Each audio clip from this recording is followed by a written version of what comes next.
Ano ang pinagkaiba ng digital perm sa air perm?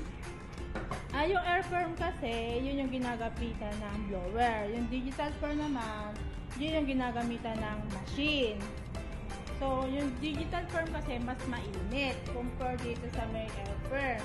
So, pagka ang buhok mo ay virgin hair, mas maganda ka i-digital perm kasi yung kulot niya matigas, saka talaga naka-hold.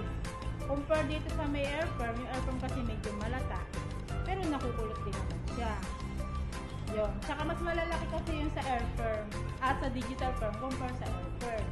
Kasi nga, mas matigas yung dating ng digital perm compare sa air perm.